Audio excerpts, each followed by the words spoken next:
Buenos días, amados hermanos. Aquí estamos nuevamente un hermoso domingo de mayo para disfrutar de la buenísima palabra de Dios, que nos sana, nos fortalece, nos prospera, nos ilumina y nos da dirección. Nos fortalece de tal manera que podemos continuar con nuestra vida en victoria, caminando en victoria cada día. Antes de ir a la palabra de Dios, quiero saludar como siempre a nuestras ovejas, a los hermanos de nuestra iglesia Palabra y Gracia y Fe, aquí en Santiago de Chile. Luego saludar a todos los hermanos que nos escuchan aquí en Chile, en mismo Santiago, en el norte, en Calama, en La Serena. Tenemos muchas amistades, pastores que nos siguen. También en el sur, por supuesto. Tenemos muchas amistades, pastores que hemos visitado y tenemos mucha amistad y ellos nos siguen a través de este Facebook. Saludar, por supuesto, a nuestra hermandad allá en Lima, Perú. Iglesias, pastores, en Cajamarca, en Chiclayo, en Trujillo, en Tacna, en Hilo, en Arequipa. Mucha hermandad ahí, muchas iglesias, pastores que nos siguen. Incluso en la selva también tenemos ahí hermanos que nos están siguiendo. Y saludar a Argentina, a las iglesias allá en Buenos Aires, en Mendoza sobre todo, que nos siguen varias iglesias, pastores, hermanos, y también en Rosario y en Córdoba. Así que saludos a cada uno de ellos y les invito a disfrutar de esta buenísima palabra de Dios. Para ello vamos al Evangelio de Mateo capítulo 8 y vamos a continuar con esta serie que hemos llamado Gracia y Fe. Estamos enseñando cómo debe funcionar la gracia y la fe. Y para que funcione las dos cosas deben ir juntas. Hemos dicho que la gracia sola es maravillosa porque nos habla del amor de Dios y su amor incondicional, su amor que no merecemos, favor inmerecido, por eso lo traducen muchos traductores en la Biblia como favor inmerecido. Habla de su bondad, de su amor inagotable. Es la palabra que muchos traductores prefieren usarlo en vez de gracia. La bondad de Dios, el amor inagotable, el amor incondicional, favor inmerecido. Pero todo ello no se va a manifestar en nuestras vidas, se va a quedar solamente en la cruz, porque es a través de cruz que Jesucristo consiguió todo esto gratuitamente para nosotros, pero todo eso se queda en la cruz si no lo tomamos como una mano vacío. Y digo vacío para poder enfatizar que no debemos comprar, no es que lo recibimos como premio, como pago, o como un trueque a cambio, o como alguien me llamó y me dijo, pastor, ¿cómo se hace un pacto con Dios? Me estaba hablando de hacer un trueque. No, no es un trueque, no es un pago, es algo gratuito. Pero a pesar que es algo gratuito, la iglesia le está costando entender, aprender cómo recibir ese regalo que es gratuito por medio de la fe. Y es por ello que estamos enseñando una serie de cómo funciona la fe a través de la gracia de Dios. Y vamos al Evangelio de San Mateo capítulo 8, el verso 5 en adelante nos dice así. Entrando Jesús, Reina Valera el 60, en Capernaum, vino a él un centurión rogándole, verso 6, y diciendo, Señor, mi criado está postrado en casa, paralítico, gravemente atormentado. Verso 7, y Jesús le dijo, yo iré y le sanaré. Nota que hasta acá, este soldado romano, obviamente no era judío, era un gentil, o sea, no estaba bajo la ley. Y Jesús, al escuchar su petición, su solicitud para sanar a su criado, mira qué bueno este soldado que se preocupa por su criado, que está, dice, gravemente atormentado. Por lo que él dice, estaba muy mal, muy terriblemente mal. Y le pide a Jesús que lo vaya y lo sane. Y Jesús le dice, acepta la invitación y él dice, yo iré y le sanaré. Así que queda claro que Jesús se dispuso muy claramente para ir y sanar. Ahora, en ese entonces, la costumbre, digámoslo, el nivel de fe normal, común, mejor dicho, era que Jesús vaya y le coloque las manos al enfermo, y la gente tenía que creer que en el momento que Jesús le colocaba las manos, tenía que creer que era sanado. En otras palabras, la persona recibía la sanidad por él o por algún familiar, en este caso por un criado, recibía su sanidad en el momento que ellos veían con sus ojos físicos que Jesús le ponía las manos. Ellos iban a recibir, ellos iban a creer que en el momento que veían con sus ojos físicos que Jesús le ponía las manos, entonces ellos iban a creer que en ese momento eran sanados. Entonces, verso 8, respondiendo el centurión y dijo: Señor, no soy digno de que entres bajo mi techo. Solamente di la palabra y mi criado sanará. Solamente di la palabra y mi criado sanará. Hemos visto muchos casos. Vimos el caso de Jairo. Jairo tenía su hija que estaba agonizando y le rogó de rodillas que vaya y sane a su hija. Jesús lo aceptó y fue. Fue con él y con sus amigos y con mucha gente más, con una multitud que lo seguía, a sanar a la hija a la casa. Jairo tenía que creer que en el momento que Jesús le colocaba las manos sobre su hija, él recibía, él creía que su hija estaba sana. Pero aquí vemos que este soldado romano, él no necesita mirar con sus ojos, ver las manos de Jesús que están siendo puestas sobre su criado para creer. Él solamente le dice: no necesito eso, no soy digno incluso de que entres a mi casa. No lo necesito, solamente di la palabra y mi criado sanará. Así que mi fe es, dice el centurión, este soldado romano, mi fe es que tú digas la palabra, da la orden, y yo colocaré fe en ese momento. Al escuchar la palabra, entonces creeré que mi criado está sano. Verso 9, el soldado explica de dónde saca esa fe tan fuerte, que él no necesita mirar las manos de Jesús poniéndole sobre su criado, solamente necesita escuchar la orden de Jesús de que de que su criado está sano. El verso 9 lo explica: porque también yo soy hombre bajo autoridad y tengo bajo mis órdenes soldados, y digo a este ve y va, y al otro ven y viene, y a mi siervo haz esto y lo hace. Así que este soldado explica que para él no hay problema en creer solamente que al escuchar una orden va a ser ejecutado, se va a cumplir, sin necesidad de verlo, sin necesidad de ver que las manos de Jesús estén sobre su criado, poniéndolos, colocándolos. Y él explica porque él es soldado, él es militar, y él está acostumbrado que toda orden se cumpla, que toda orden, toda palabra, toda promesa se cumpla, porque él tiene gente que está bajo su autoridad y él envía órdenes y la gente lo tiene que cumplir. Y él también está bajo autoridad y cuando le envían una orden, él tiene que cumplirlo. Y se cumple y no hay duda en eso. Y está acostumbrado, por eso, a recibir órdenes y a creer que esa orden se va a cumplir sí o sí.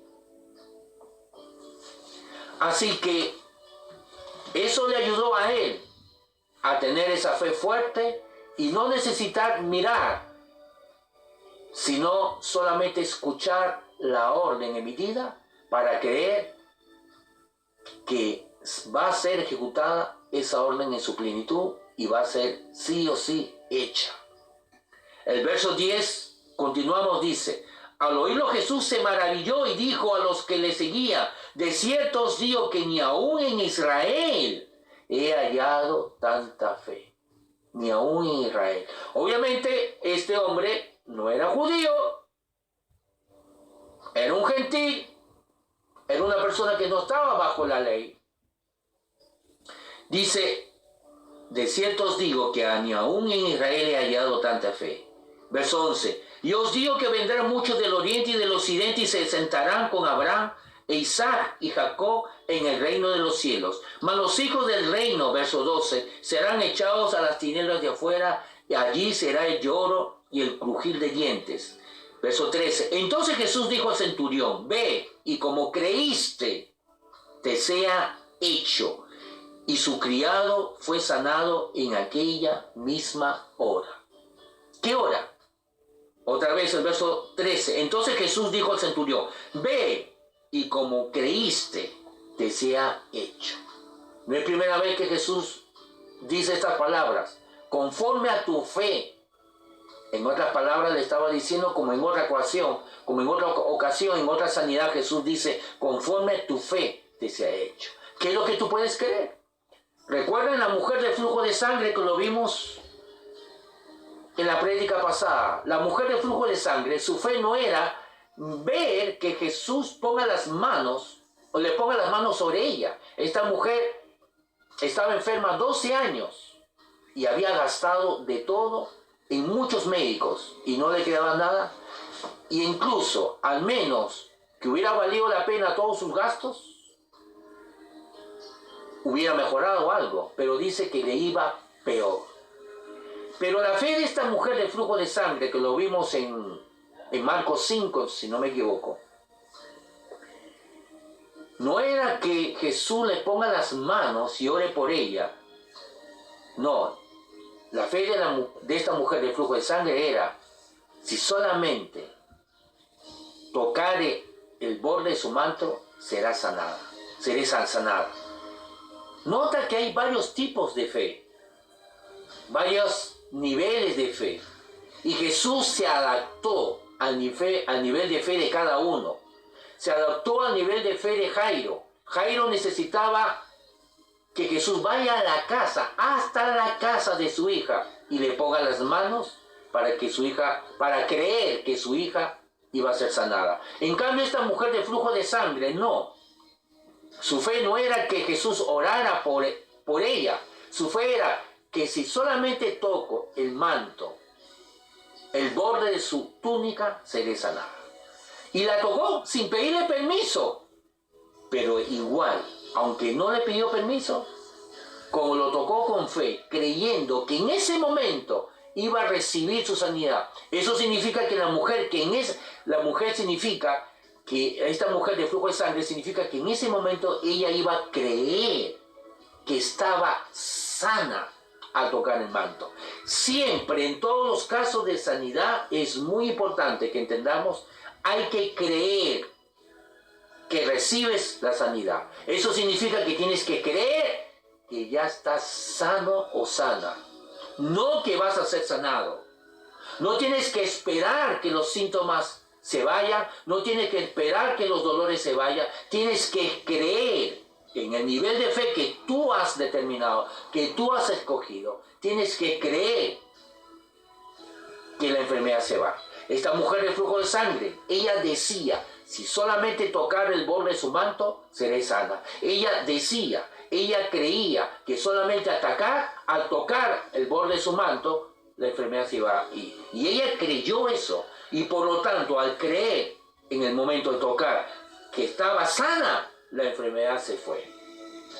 Nota que Jairo, en el camino, aunque él estaba creyendo, ver las manos de Jesús para creer recién que su hija iba a recibir sanidad, en el camino su hija muere. Por lo tanto, vimos en la clase pasada que su fe menguó, entró duda, entró temor, toda esperanza se fue, su fe se fue al suelo, toda esperanza y la fe se fue al suelo, todo se fue al suelo. Pero Jesús, al escuchar lo que sus amigos le dijeron, no moleste más al maestro porque tu hija acaba de morir, Jesús le dijo, no temas, no dudes, sigue creyendo, mantente creyendo. Ahora, si Jairo hubiera creído de la manera como el centurión. Si hubiera dicho a Jesús, Jesús, no necesito que veas a la casa de mi hija que está agonizando. Solamente di la palabra. Solamente di la palabra. Y creeré. Jesús no hubiera sido, Jesús no hubiera visto la necesidad de ir a la casa de Jairo. Entonces no hubiera pasado que a mitad de camino la hija hubiera muerto y la fe de Jairo se fue abajo, pero Jesús otra vez lo retomó diciéndole, no temas, continúa creyendo, permanece creyendo hasta el final, hasta que veas lo que tú decidiste creer. ¿Qué decidiste creer? Que al ver las manos sobre su hija iba a ser sanada. ¿Cuál es tu nivel de fe? Hay mucha gente que tiene que creer que al tomar medicinas, que al tomar pastillas, Dios va a usar esas pastillas, Dios va a usar esa cirugía, ese tratamiento para que la enfermedad se vaya. ¿Es un nivel de fe? Por supuesto. Siempre y cuando la fe no esté en el médico, siempre y cuando la fe no esté en el cirujano, siempre y cuando no esté en la prudencia o en el profesionalismo de estos doctores o en estos cirujanos que lo van a operar, o si su fe no está en las pastillas o en la eficacia de la pastilla, entonces no hay incredulidad ahí. Hay fe de otro tipo, pero hay fe. Muchos cristianos creen que Dios los va a sanar a través de pastillas, a través de médicos, a través de operaciones. Es un nivel de fe siempre y cuando la fe esté en Dios y no en el médico, no en la operación, no en las pastillas. Podemos ver eso aquí, varios niveles de fe. Ahora, el problema es que esa persona va a tener que pagar por esa medicina, por esa pastilla, que sabemos que es muy caro, por lo general, muchas veces. También hay que pagar por operaciones, por tratamientos, pero si la persona decidió eso, entonces Dios va a respetar. Y se va a bajar a su nivel, como Jesús se bajó al nivel de la mujer del flujo de sangre, como Jesús se bajó al nivel de Jairo. El problema de Jairo es que Jesús tenía que ir y caminar un buen trecho hasta llegar a la casa, y la niña ya estaba agonizando. Y justamente el problema ocurre que muere a mitad de camino, y Jesús tuvo que sostener esa fe que se estaba cayendo. Nota que Jesús no le dijo a Jairo, mira Jairo, ¿por qué no hacemos una cosa? ¿Por qué no crees mejor que yo en este momento doy la orden, entonces no voy a tener necesidad de ir a tu casa, donde se encuentra tu hija? ¿Por qué mejor no crees que yo voy a dar la orden y cree en esa orden y tu hija será sanada? Cosa que entonces no necesito de ir a tu casa, no voy a hacer que tu hija en el camino se muera. Y así evitamos problemas y apuros. No, Jesús no le dijo eso. Jesús se bajó al nivel de Jairo y continuó con ese nivel de Jairo. A pesar que su hija agonizó, Jesús no le dijo, cambiemos de nivel, cambiemos de plan, cambiemos de forma de creer. No, Jesús le dijo, no temas, sigue creyendo. Si estás creyendo que en el momento que yo ponga las manos sobre tu hija, vas a creer que tu hija va a ser sanada, entonces mantente creyendo eso. Ahora, lamentablemente, Jesús no está aquí en la tierra en forma física para invitarla a que venga a la casa y así ver las manos de Jesús sobre nosotros o sobre algún familiar que queremos que sea sana o sano para creer.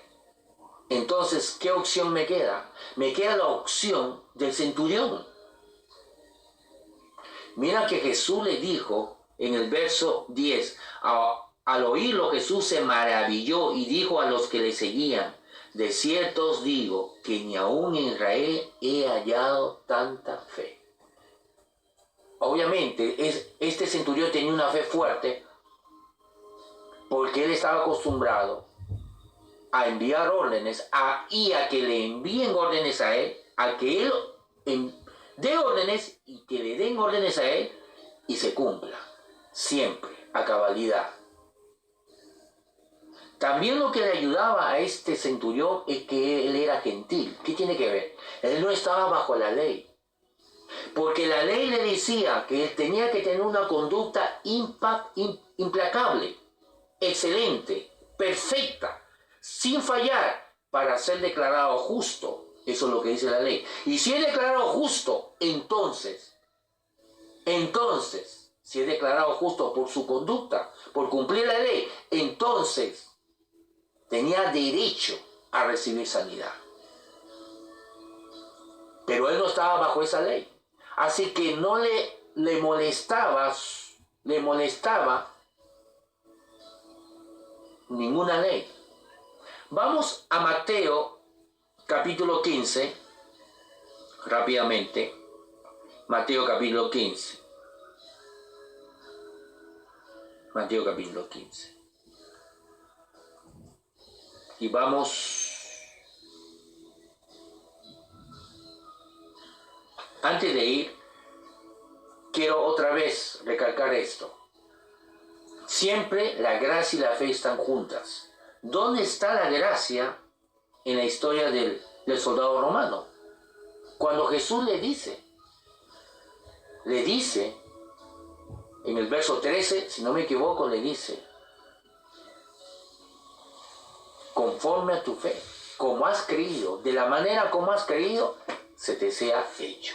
Anda a tu casa, que en otras palabras le estaba diciendo: anda a tu casa, tu criado está sano. Conforme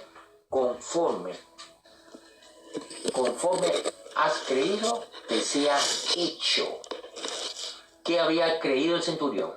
Que al escuchar la aceptación de Jesús, de que su criado sea sano, con eso le bastaría creer que iba a estar sano. Y Jesús lo aceptó, le dijo: conforme a lo que tú crees, te sea hecho. En otras palabras, Jesús le estaba diciendo: acepto, quiero sanarlo. Y lo voy a sanar conforme a tu nivel de fe. ¿Qué estás creyendo? ¿Que solamente lo diga y entonces creerás, recibirás? Entonces que sea hecho de esa manera. La gracia siempre nos va a hablar acerca de la voluntad de Dios. Y aquí está la gracia, cuando Jesús le dice, porque era Jesús diciéndole: mi voluntad es sanidad, acepto tu petición, será hecho. Y será hecho no a mi forma, sino a tu forma, a la forma que tú creíste, te sea hecho. Esas palabras no fueron del centurión, esas palabras fueron de Jesús. Fueron palabras de gracia. Y la fe del centurión era creer como él había determinado creer. Lo tomó, lo recibió, creyó que cuando Jesús lo aceptó la sanidad para su criado, entonces en ese momento él creía que su criado está sano. Dice luego que cuando fue a la casa, indagó la hora que fue sanado, y justamente fue en esa misma hora donde el centurión conversó con Jesús y aceptó su petición. Verso 21, Mateo 15, verso 21, dice: saliendo Jesús de allí, se fue a la región de Tiro y de Sidón. Verso 22, y he aquí una mujer cananea que había salido de aquella región clamaba, diciéndole: Señor, hijo de David, ten misericordia de mí, mi hija es gravemente atormentada por un demonio. Aquí vemos otro caso, no es sanidad, sino es liberación. Su hija está atormentada por un demonio. En el verso 22 nota que dice: he aquí una mujer cananea que había salido de aquella región clamaba diciendo: Señor, hija de David, ten misericordia de mí. Una mujer cananea. ¿Qué es una mujer cananea? Es muy importante. Podemos leerlo en Mateo 15, en la Nueva Traducción Viviente, en otras traducciones, en vez de usar la palabra mujer cananea, vemos lo siguiente. En la Nueva Traducción Viviente, por ejemplo, nos dice de la siguiente manera: luego Jesús salió de Galilea y se dirigió al norte, a la región de Tiro y Sidón. Una mujer de los gentiles, una mujer cananea, era una mujer no judía, por lo tanto era una mujer gentil.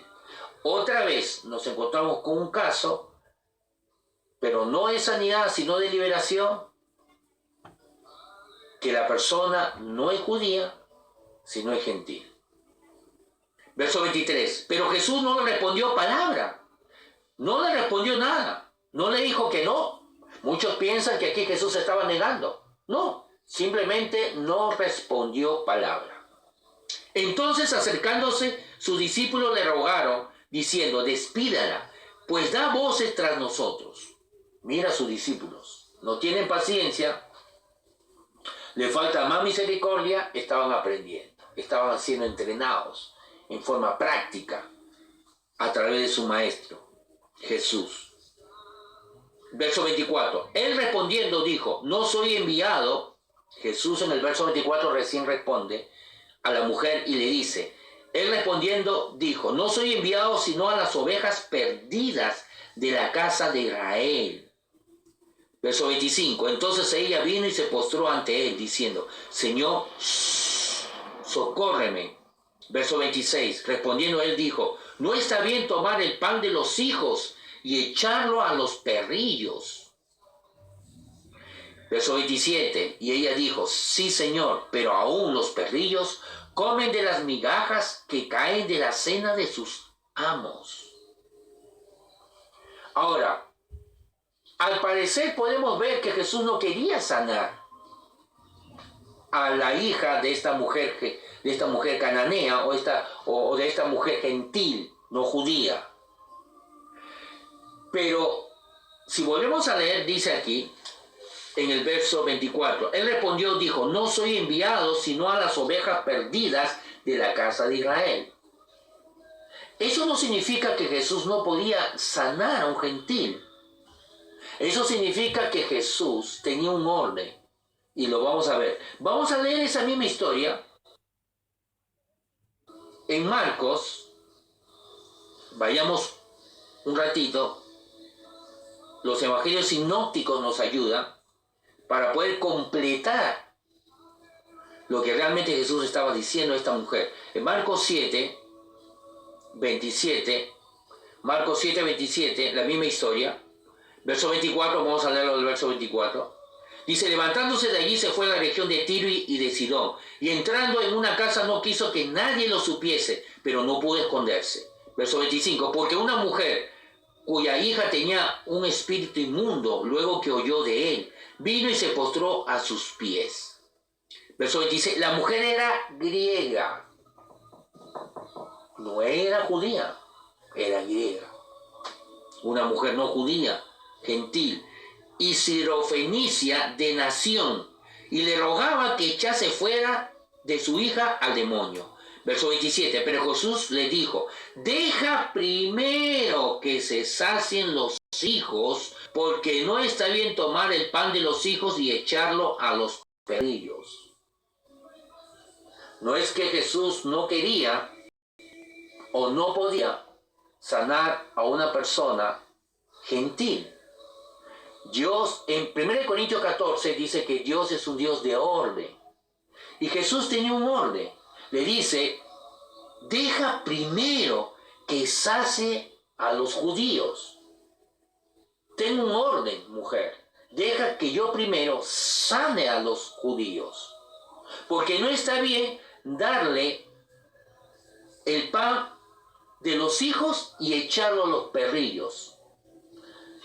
En ese tiempo, los judíos a los gentiles, o sea, a la persona que no era judía, le decían perros. Pedro mismo usaba ese vocabulario. Lo puedes ver en el libro de Hechos, en capítulo 10. Los judíos tenían la costumbre de usar esa palabra cuando se referían a un gentil.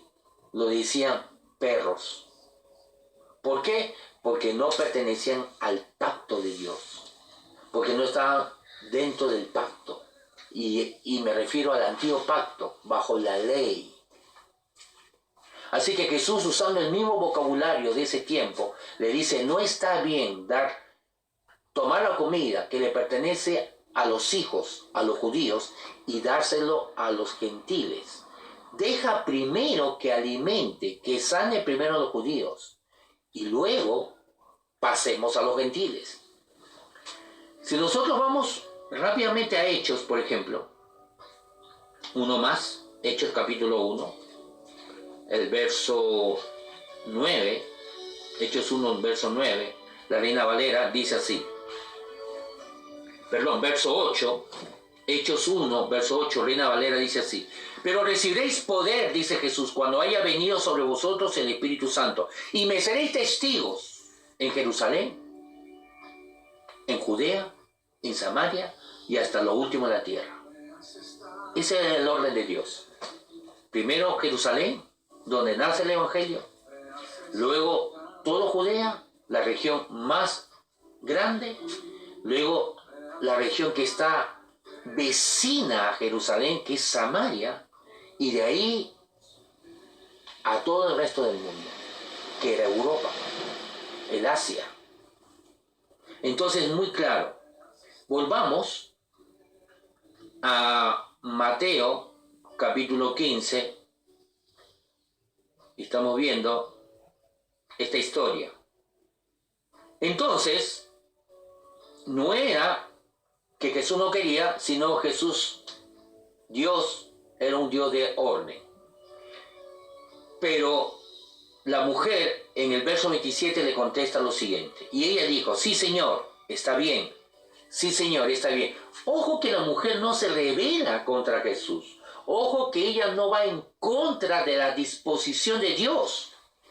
Ella no va en contra o se rebela o dice yo no estoy de acuerdo con ese orden. Y se rebela y está enojado con Dios o se aleja de Dios o comienza a odiar a Dios porque no está de acuerdo. No, ella acepta ese orden. Respeta el orden de Dios. Y ella dijo, sí Señor, está bien. Pero aún los perrillos comen de las migajas que caen de la mesa de sus amos. ¿Qué quiso decir ella? Verso 28. Entonces respondiendo Jesús dijo, cualquiera puede creer que Jesús al escuchar esto era falta de respeto, era rebeldía, y Jesús lo que tiene que hacer es reaccionar con firmeza, ¿no? Y con energía, y retarla, ¿no? Y disciplinarla, y echarla por haber contestado eso. Pero mira cómo Jesús contesta al escuchar que Jesús que esta mujer responde de esa manera, diciendo, sí Señor, respeto esa orden, está bien, pero aún los perrillos comen de las migajas que caen de la mesa de sus amos. Verso 28, ¿cómo reacciona Jesús? Entonces respondiendo Jesús dijo, oh mujer, grande es tu fe. Todo lo contrario, Jesús se alegra, la felicita, la aplaude. Hágase contigo como quieres. Y su hija fue sanada desde aquella hora. Otra vez, dice, y su hija fue sanada desde aquella otra. Lo mismo que le pasó al centurión. Ella no necesitó que Jesús vaya y ponga las manos para liberar a esta niña. Repito, otra vez, Jesús no necesitó ir a la casa donde estaba la hija y poner las manos y que esta mujer gentil, vea que las manos de Jesús están puestas en su hija para creer recién que su hija era liberada. No, Jesús dice aquí, y su hija fue sanada desde aquella hora. Esta mujer, siendo gentil, igual que el centurión romano, solamente tuvieron que creer que en el momento que Jesús ordenaba sanidad o liberación, en este caso, ellos tanto el centurión como esta mujer iban a creer que está sano el centurión, en el caso del soldado romano, que estaba sano el criado del centurión, y estaba liberado esta niña, hija de esta mujer gentil también. Porque ella dijo, sí señor, pero aún los perrillos comen las migajas que caen de la mesa de sus amos. Entonces respondiendo Jesús dijo, oh mujer, grande es tu fe. Jesús reconoció que la fe de esta mujer era grande. Jesús lo dijo, que la mujer tenía una fe grande. Pregunto, ¿cómo ella demuestra que tenía una fe grande? ¿Cómo Jesús se dio cuenta que la fe de esta mujer era grande? ¿De dónde ella saca esa fe grande? ¿Dónde estaba basada la fe de esta mujer? Ella entiende que Dios tiene un orden. Lo entiende muy claro. Jesús le dice, no está bien que tome la comida de los hijos y se lo dé a los perrillos. Y ella lo entiende y lo acepta. Pero su fe de esta mujer no estaba en una ordenanza, en un orden que Dios tuviera. Vuelvo a repetir, la fe de esta mujer no estaba en una ordenanza, en un orden que Dios tiene para sanar a la persona. Su fe de esta mujer estaba en el amor, en la misericordia de Dios. Que a pesar que Dios pueda tener un orden, Dios era capaz de romper ese orden, de hacer excepciones, igual sanar a su hija, a pesar que no le correspondía. La fe de esta mujer estaba basada en el amor de Dios, en el amor de Jesús, en la misericordia, que era capaz de romper todo orden que Dios tuviera. En otras palabras, la mujer puso el amor de Dios por encima del orden que Dios había establecido. ¿Por qué hizo eso? Porque obviamente esta mujer conocía a Jesús, conocía el amor de Dios y sabía que Dios era amor, y de tal manera que Dios era capaz, Dios mismo capaz de romper su propia regla, su propio orden, para poder sanar a una persona. Que Dios no estaba sujeto a una ley, o un mandamiento, o una orden, por encima de ayudar a una persona, o por encima de sanar o bendecir o liberar, en este caso, a su hija. Dios tenía un orden. Y nosotros tenemos en la iglesia orden. En el culto tenemos un orden. Quizás primeramente viene la alabanza, después viene la adoración, después viene la prédica y después oramos por los enfermos. Pero ¿qué pasa si una persona necesita sanidad antes de comenzar el culto?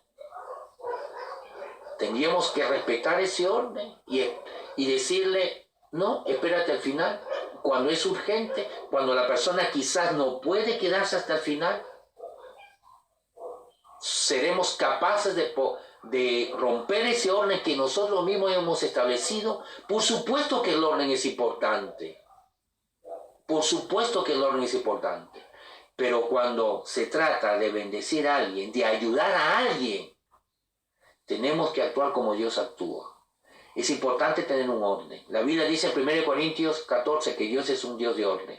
Pero cuando se trata de ayudar a alguien y el orden que hemos impuesto, que es bueno, está impidiendo que una persona sea beneficiada, se rompe el orden. Y oramos antes para que la persona sea beneficiada, reciba la bendición.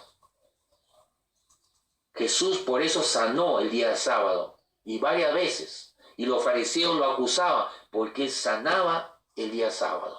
Jesús comió en el campo con sus discípulos sin lavarse las manos. Rompió una ley, rompió una orden, porque en primero estaba el beneficio de él y sus discípulos, de darle comida. Ellos entraron al templo. Jesús contó cómo David entró al templo. Él y los que le acompañaban para comer los panes sin levadura del templo cuando estaba prohibido. Lo hizo David, lo hizo sus amigos y Dios no lo reprendió. ¿Por qué? Si había un orden, no se podía comer los panes sin levadura del templo. Y David lo hizo. Y Jesús da referencia a eso. Y Dios no se molestó, no se enojó, lo permitió. ¿Por qué? Porque Dios rompe su orden. ¿Para qué? Para bendecir a una persona. No estoy diciendo que Dios, no me malentienda, no estoy diciendo que Dios vaya en contra de sus propios mandamientos. Estoy diciendo orden. Estoy diciendo reglas que colocamos para tener un orden en una actividad. No estoy diciendo que Dios rompe y viola su propia palabra. No estoy diciendo que Dios va y rompe sus mandamientos. Estoy diciendo el orden que uno establece para que haya en una actividad, para que haya armonía y no haya un desorden. ¿Por qué colocamos reglas en la iglesia? Para que haya un orden. ¿Y por qué necesitamos un orden? Porque el orden hace que la gente sea beneficiada. Si en un banco no hay una orden, imagínense, una persona entraría y después de 8 horas, 10 horas, saldría después de haber recibido lo que necesitaba o el dinero. Hay un orden, hay una fila, hay un orden para beneficiar a la persona. El desorden trae perjuicio a la persona. Por eso que hay un orden. El orden no es para atar a una persona, todo lo contrario, es para bendecirlo. Pero cuando el orden está impidiendo que una persona sea bendecida, entonces se rompe en ese momento, solamente en ese momento, para que la persona sea sanada o liberada en este caso. Y eso es lo que ella apela. Esta mujer apela y le dice: sí, Señor, tiene razón, yo acepto que tú tienes un orden. Primero son los hijos y después los perros. Pero los perros también comen de las migajas que caen de la mesa. En otras palabras, pero también hay excepciones. Pero también hay misericordia. Pero también se puede hacer excepciones. A pesar que uno prepara una comida rica y sabrosa, y esa comida no es para los perros. Nosotros hemos preparado una comida sabrosa para la familia, para la persona de la casa. Pero eso no significa que no podamos tirar un pedacito de pan a nuestra mascota que está debajo de la mesa. Hacemos excepciones porque somos misericordiosos. Y esta mujer apeló a la misericordia de Jesús, a su amor. Lo puso que estaba por encima de cualquier orden que Dios haya establecido. Y es por eso que esta mujer tiene una gran fe. Una gran fe, hermano mío, lo obtenemos cuando conocemos el amor de Dios. Si queremos tener una fe grande como esta mujer gentil, tenemos que hacer dos cosas. Lo primero, conocer a Dios. Conocer a Dios es conocer su amor. Cuanto más conozcamos el amor de Dios, menos temor, dice 1 Juan 4:18. Dice, el que teme es porque el amor de Dios no se ha perfeccionado en él. Dice muy claramente, si tememos es porque el amor de Dios no se ha perfeccionado. Cuanto más conozcamos el amor de Dios, nos es más fácil recibir. ¿Por qué? Porque tendremos entonces una fe fuerte. Y número 2, dije que eran dos cosas que nos hacen tener una fe fuerte. Número 2 es olvidarnos de la ley, no estar bajo una ley. Estas dos personas, tanto el centurión romano como esta mujer, eran gentiles. Significa que ellos estaban libres de la ley, libres de una culpabilidad, de una conciencia culpable, una conciencia culpable hace que tu fe se debilite, hace que tú no seas osado, hace que tú pienses equivocadamente, erróneamente. No creo que Dios me pueda sanar. No soy perfecto, no lo merezco, no soy digno. No creo que Dios sea capaz de amarme tanto. No creo que Dios tenga misericordia de mí porque yo no me he portado bien. Dios no te paga con sanidad por tu conducta. No es así. Vemos nosotros aquí en los evangelios que Jesús sanaba a todos. Y a los que estaban enfermos a consecuencia del pecado, le decía, anda, al final le decía, anda y no peques más. Como esta mujer que fue sorprendida en pleno adulterio. Jesús también violó ahí una ley. Dijo, bueno, ¿qué dice la ley de Moisés? ¿Qué dice? Hay que apedrearle. Los fariseos estaban ahí tratando de hacerle caer a Jesús. Y le pusieron una trampa. Trajeron a esta mujer. Y le dijeron, mira, esta mujer ha sido sorprendida en pleno adulterio. ¿Qué dice la ley? Hay que apedrearla. Ya pues. Y Jesús dijo, bueno, sí, vamos a apedrearla. Así que aquel que no tiene falta de pecado, aquel que nunca ha pecado, tire la primera piedra. Y nadie fue capaz de ser juez, porque para ser juez tiene que estar santo, limpio, totalmente, nunca haber pecado. Y todos se retiraron, desde el más viejo hasta el más joven, todos pecaron. Pero Jesús sí estaba limpio, y él sí tenía derecho de hacer cumplir la ley como juez, porque era limpio, de apedrearlo a la mujer, pero no lo hizo. ¿Por qué? Porque la gracia está por encima de la ley. La Biblia dice muy claramente en Romanos, que la ley, Romanos 8 dice, la ley es buena, es santa y es espiritual. Esos tres adjetivos, santa, buena y espiritual. 3 adjetivos le da el apóstol Pablo. Pero le da un cuarto. Pero no tiene poder para cambiar al hombre. No tiene poder para transformar el corazón de una persona. No tiene el poder para hacerlo santa. No tiene el poder para cambiarlo, para hacer que nazca de nuevo. La ley solamente te condena, te dice que no has alcanzado el nivel de Dios, el nivel de la santidad de Dios, te hace ver tu naturaleza pecado y te hace ver todo lo que te falta para alcanzar la santidad que Dios tiene, y por lo tanto te hace ver que no eres justo. La ley es santa, es justa, es buena, es espiritual, pero no tiene poder para cambiar al hombre. Por eso, nuestra relación es no con una ley. Nuestra relación debe ser con Dios, con su amor. Y esta mujer gentil que tenía a su hija endemoniada, su relación era con el amor de Dios, no con una ley. Yo creo que es por ello que podemos hallar, coincidentemente, digamos, que justamente donde Jesús felicita a las personas por tener una fe fuerte, una fe grande, es justamente a 2 personas que son gentiles, personas que no están bajo la ley, que no tienen por lo tanto condenación en su conciencia, no tienen culpabilidad, están libres para poder tener una fe osada, fuerte, sabiendo que su fe solamente va a estar basada en su amor, en el amor de Dios, en su misericordia.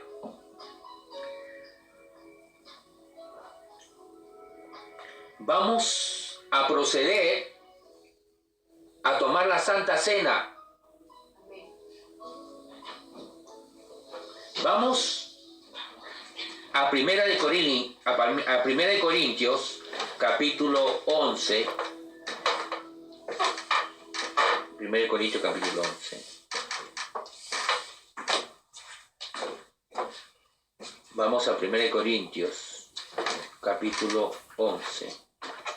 Y estos versículos los vamos a explicar un poquito porque nos va a bendecir. 1 Corintios capítulo 11. Nos dice así. Vamos a proceder a tomar la Santa Cena, amados hermanos. Donde tú te encuentres ahí, saca tu pancito, saca tu galletita. Lo que tú has dispuesto está bien, no hay problema, porque solamente es, la palabra de Dios dice que solamente es para recordar, ¿no? Y también un jugo, o también puede ser un vino sin alcohol, para que no nos incomode. No me refiero a nuestra conciencia, sino más bien me refiero a que no nos incomode a nuestro cuerpo físico, no nos moleste. Quizás algunos, si no te molesta a ti, no hay problema. No hay problema. No hay problema. Depende de cada uno de nosotros. Además, lo que vamos a tomar es algo pequeño, poco, porque el objetivo no está en el pan, no está en la galleta, sino el punto tampoco está en el vino, con alcohol o sin alcohol, da lo mismo. El punto está en entender el significado de esa galleta o de ese pan, el significado de ese vino o de ese jugo. En primera de Corintios capítulo 11 dice el verso 23 lo siguiente: porque yo recibí del Señor lo que también os he enseñado, que el Señor Jesús, la noche que fue entregado, tomó pan. Así que vamos a tomar pan, ahí donde estás en tu casa. Gracias. Mi esposa y mi hija está un poquito más allá. 1 Corintios capítulo 11, aquí estamos tomando la Santa Cena, mi esposa, mi hija y yo.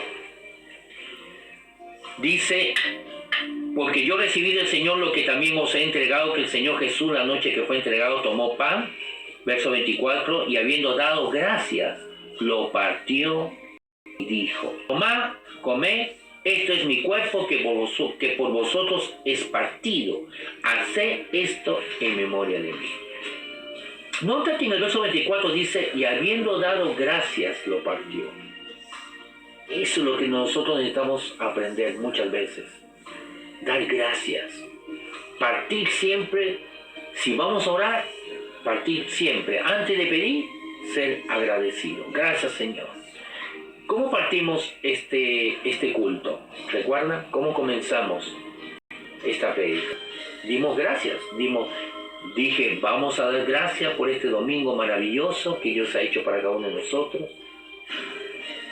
Toda cosa que hagamos antes de pedir, antes de estar ansiosos por pedir, antes de preocuparnos, debemos ser agradecidos. Y Jesús dice que antes de partir el pan, Él agradeció. Por eso que se le multiplica a Jesús los panes y los peces. Y habiendo dado gracias, lo partió y dijo: tomad, comed, esto es mi cuerpo, que por vosotros es partido. Haced esto en memoria de mí. El cuerpo de Jesús fue partido. ¿En qué momento fue partido? Cuando fue flagelado, azotado, una corona de espinas fue sobre él, fue golpeado fuertemente, violentamente. ¿Para qué? ¿Por qué y para qué? Porque Él estaba siendo castigado por nuestros pecados. Él estaba siendo castigado por nuestro pecado para que no haya más deuda por nuestro pecado, para que no haya más conciencia y culpabilidad, para que todo esté saneado y no debamos absolutamente nada. Así que tomad, comed, esto es mi cuerpo que vosotros partido, haced esto en memoria de mí. Así que recordamos que el cuerpo de Jesús fue partido para que todos nuestros pecados sean perdonados y podamos recibir vida eterna. Pero también dice en 2 Corintios 5, 17, a partir del verso 17 y 18, donde dice: nueva criatura somos, aquel que está en Cristo Jesús, nueva criatura somos. Dice que también con este nuevo nacimiento, con esta vida eterna, se nos dio el ministerio de la reconciliación. Tenemos vida eterna, tenemos sanidad, tenemos prosperidad, pero también tenemos un ministerio de compartir el cuerpo de Jesús a otras personas. de poder enseñar, hablar acerca del sacrificio de Jesús, que el cuerpo de Jesús fue partido, y no solamente por ti, para ti, sino para que otras personas también puedan recibirlo. Pero ¿cómo lo van a recibir si no lo entienden? ¿Cómo lo van a entender si no lo escuchan, si tú no lo enseñas, si tú no le predicas? Es por eso que la palabra de Dios nos dice que juntamente con esta vida eterna se nos dio también un ministerio, el ministerio de la reconciliación. Y predicar el Evangelio a toda la criatura, a toda criatura. Amén.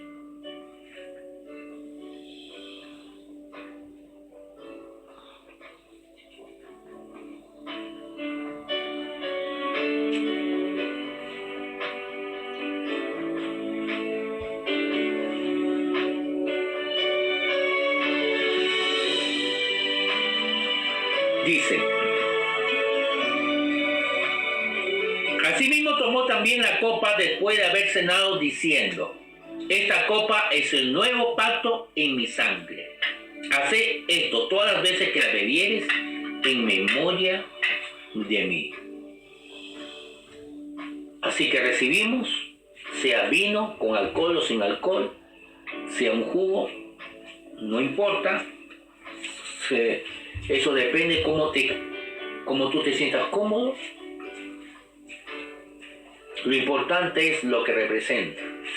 Lo que representa es la sangre de Jesús. Aquí este es un vino sin alcohol que yo voy a tomar. Y la palabra de Dios nos dice que la vida está en la sangre. Por eso que Jesús dio hasta la última gota de su sangre. Cuando iban a partir sus piernas, que era costumbre para acelerar la muerte de aquellos que eran crucificados de esa manera, porque era costumbre crucificar a un malhechor, a un delincuente en la cruz. Pero como era día de Pascua, ya eran casi las 6 de la tarde y todo el mundo tenía que irse a su casa para tomar justamente la cena, la Pascua, donde celebraban las fiestas patrias, celebraban la liberación del pueblo de Israel de los egipcios. Entonces estaban a punto de romper las piernas con un combo, con un martillo a Jesús, como se acostumbraba. Un romano le dijo, no lo hagas, espérate, parece que ya está muerto. Le pinchó con la lanza al costado y salió agua y sangre. Los médicos dicen que eso significa que derramó hasta la última gota que tenía. Derramó su sangre para que tú y yo podamos tener vida eterna, poder nacer de nuevo con su resurrección. Y según 2 Corintios 5, 17, 18 al 21, hemos recibido también el ministerio de la reconciliación. No nos quedemos con este sacrificio de Jesús solamente para nosotros. Tenemos que compartirlo con otra persona que no conozca al Señor Jesús, para que también pueda recibir, colocar fe en la sangre de Jesús y recibir vida eterna. Así que vamos a tomar recordando que el cuerpo de Jesús fue golpeado, azotado, castigado para que no tengamos más deuda por nuestros pecados, y la sangre de Jesús para poder recibir vida eterna, recibir un ministerio de la reconciliación, para reconciliar a la gente. Mientras estemos aquí en la tierra, nuestra posición es de hijo, pero nuestra función es de siervo. Servir a Dios es servirlo, y lo servimos en lo que Él nos ha mandado hacer, y predicar el Evangelio a toda criatura.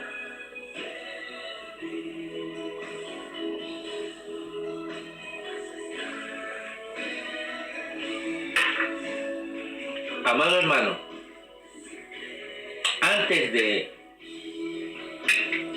terminar, quiero leer los versículos que vienen. Dice, verso 27, de manera que cualquiera que comiere este pan o bebiere esta copa del Señor indignamente será culpado del cuerpo y de la sangre del Señor. Yo conozco muchos testimonios de personas que han recibido sanidad a tomar la Santa Cena, porque han discernido, han honrado al Señor, entendiendo qué significa el cuerpo de Jesús, qué significa la sangre de Jesús, al tomar el pan y al tomar el vino. Conozco una persona, un pastor, que él mismo me contó que en una Santa Cena él estaba enfermo de un disco de la columna.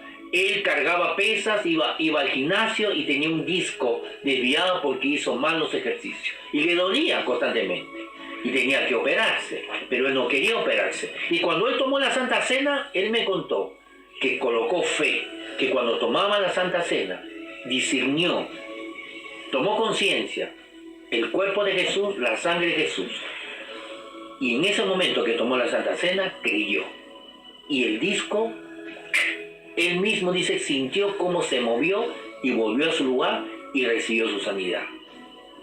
He conocido muchos testimonios de personas que han recibido su sanidad cuando han honrado esta Santa Cena y no lo han tomado en forma ligera. En cambio, cuando nosotros lo tomamos en forma indigna, ¿qué significa tomarlo indigna? Sin respeto, sin discernir lo que estamos haciendo, sin darnos cuenta lo que significa tomar el vino, lo que significa tomar el pan. Cuando lo hacemos de una forma carnal, entonces, ¿qué va a pasar? Dice aquí, será culpado del cuerpo y de la sangre del Señor. ¿De qué manera? Verso 28. Por tanto, pruébese cada uno a sí mismo y coma así del pan y beba de la copa. ¿Cómo me pruebo a mí mismo? Verso 29. Porque el que come y bebe indignamente, aquí está. ¿Qué significa comer y beber indignamente? Sin discernir el cuerpo del Señor. Cuando tú tomas la Santa Cena de una forma ligera, como un juego, sin respeto, incluso sin darte cuenta qué es lo que estamos haciendo, sin colocar fe en una forma incrédula, sin respeto, sin honrar, sin recordar, porque aquí dice que hacemos memoria, tomamos haciendo memoria, sabiendo qué es lo que significa, pero cuando lo hacemos todo lo contrario, sin discernir el cuerpo del Señor, juicio come y bebe para sí. ¿Qué significa eso? Verso 30 lo dice, por lo cual hay muchos enfermos y debilitados entre vosotros, y muchos duermen, o sea, están muertos.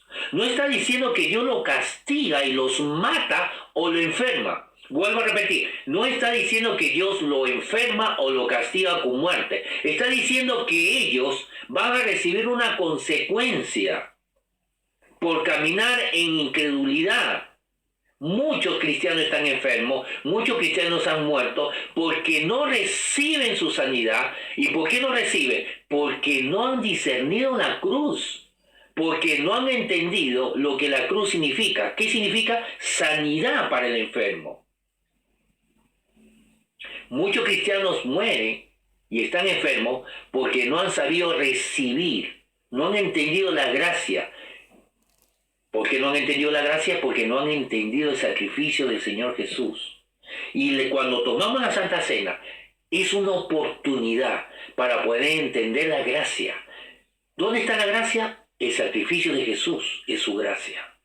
Habla de todo lo que hizo por nosotros gratuitamente. Cuando no discernimos, no entendemos, no respetamos el significado de la cruz, entonces no podemos resistir, pararnos firmes, como dice en Efesios 6, y resistir a todo ataque del enemigo, porque no es Dios. A todo ataque del enemigo, porque es el diablo que viene para robar, matar, enfermar, destruir y traer muerte. No es Dios. Por eso en Efesios 6 dice que cuando venga el día malo, no, tenemos que pararnos firmes, firmes en la palabra. O sea, ¿cómo me paro firme en la palabra? Confesando, creyendo, declarando lo que Jesús hizo en la cruz por mí. ¿Qué hizo? Por la llaga de Jesús estoy sano. Su muerte, su resurrección me ha prosperado, todas mis necesidades están suplidas. Cuando no entendemos el sacrificio de Jesús, entonces vivimos en pobreza, en escasez, enfermos, o incluso muchos mueren por no saber cómo recibir. Mira lo que dice aquí, terminamos. Dice, verso 30. Por lo cual hay muchos enfermos y debilitados entre vosotros y muchos duermen. Si pues nos examinásemos a nosotros mismos, no seríamos juzgados. Lo que está diciendo es, yo estoy tratando de evitar, el apóstol Pablo, de que ustedes algún día se enfermen o mueren. Yo lo estoy tratando de evitar. Por eso que estoy juzgándolo, corrigiendo. La palabra juzgar significa corregir. Si pues nos examinamos a nosotros mismos, no seríamos juzgados. Nosotros mismos deberíamos juzgarnos, decirnos, ¿estoy realmente discerniendo la Santa Cena? Mas siendo juzgados, o sea, corregidos, somos castigados por el Señor para que no seamos condenados con el mundo. Somos corregidos. Y es lo que el apóstol Pablo está haciendo. Es lo que el Señor está haciendo a través del apóstol Pablo, nos está corrigiendo. Esa palabra castigado significa que el Señor nos corrige y nos corrige con su palabra para que evitar que sus hijos estén enfermos o mueran sin recibir la sanidad, sin recibir la prosperidad, sin recibir la protección, la liberación. Y todo esto es por no haber discernido la cruz, el cuerpo de Cristo.